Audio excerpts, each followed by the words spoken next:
ഉൽപ്പത്തി അദ്ധ്യായം 9.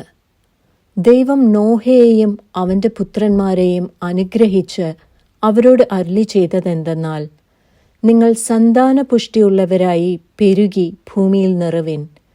നിങ്ങളെയുള്ള പേടിയും നടുക്കവും ഭൂമിയിലെ സകല മൃഗങ്ങൾക്കും ആകാശത്തിലെ എല്ലാ പറവകൾക്കും സകല ഭൂചരങ്ങൾക്കും സമുദ്രത്തിലെ സകല മത്സ്യങ്ങൾക്കും ഉണ്ടാകും.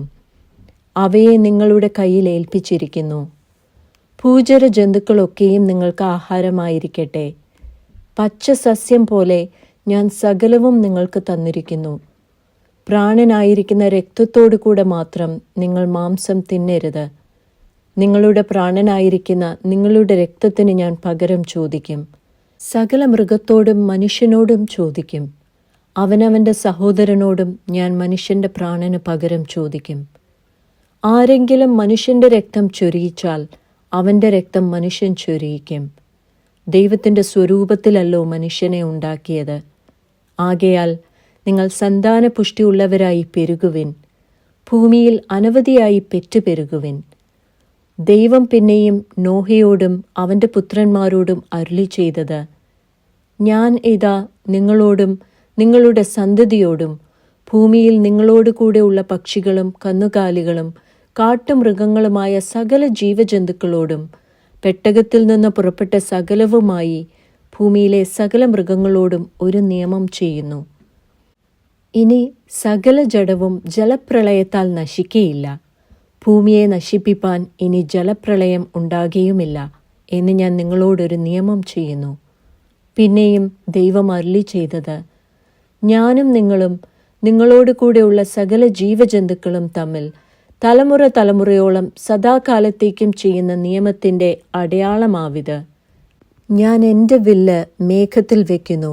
അത് ഞാനും ഭൂമിയും തമ്മിലുള്ള നിയമത്തിന് അടയാളമായിരിക്കും.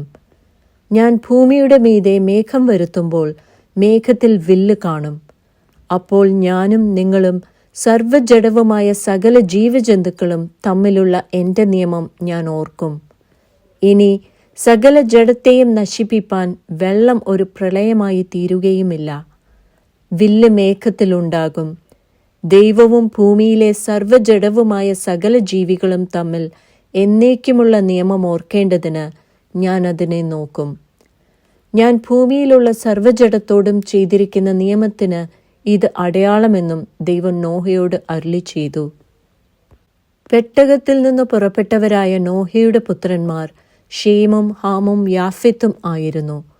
ഹാം എന്നവനോ കനാന്റെ പിതാവ്. ഇവർ മൂവരും നോഹയുടെ പുത്രന്മാർ. അവരെ കൊണ്ട് ഭൂമിയൊക്കെയും നിറഞ്ഞു. നോഹ കൃഷി ചെയ്യുവാൻ തുടങ്ങി. ഒരു മുന്തിരിത്തോട്ടം നട്ടുണ്ടാക്കി. അവൻ അതിലെ വീഞ്ഞു കുടിച്ച് ലഹരി പിടിച്ച് തൻ്റെ കൂടാരത്തിൽ വസ്ത്രം നീങ്ങിക്കിടന്നു. കനാന്റെ പിതാവായ ഹാം പിതാവിൻ്റെ നഗ്നത കണ്ട് വെളിയിൽ ചെന്ന് തൻ്റെ 2 സഹോദരന്മാരെയും അറിയിച്ചു. ഷേമും യാഫെത്തും ഒരു വസ്ത്രമെടുത്ത് ഇരുവരുടെയും തോളിലിട്ട് വിമുഖരായി ചെന്ന് പിതാവിൻ്റെ നഗ്നത മറച്ചു. അവരുടെ മുഖം തിരിഞ്ഞിരുന്നതുകൊണ്ട് അവർ പിതാവിൻ്റെ നഗ്നത കണ്ടില്ല. നോഹ ലഹരി വിട്ടുണർന്നപ്പോൾ തൻ്റെ ഇളയ മകൻ ചെയ്തത് അറിഞ്ഞു. അപ്പോൾ അവൻ, കനാൻ ശപിക്കപ്പെട്ടവൻ, അവൻ തൻ്റെ സഹോദരന്മാർക്ക് അധമദാസനായി തീരും എന്ന് പറഞ്ഞു. ഷേമിൻ്റെ ദൈവമായി യഹോവ സ്തുതിക്കപ്പെട്ടവൻ, കനാൻ അവരുടെ ദാസനാകും. ദൈവം യാഫെത്തിനെ വർദ്ധിപ്പിക്കട്ടെ. അവൻ ഷേമിൻ്റെ കൂടാരങ്ങളിൽ വസിക്കും. കനാൻ അവരുടെ ദാസനാകും എന്നും അവൻ പറഞ്ഞു. ജലപ്രളയത്തിൻ്റെ ശേഷം നോഹ 350 സംവത്സരം ജീവിച്ചിരുന്നു. നോഹയുടെ ആയുഷ്കാലമാകെ 950 സംവത്സരമായിരുന്നു. പിന്നെ അവൻ മരിച്ചു.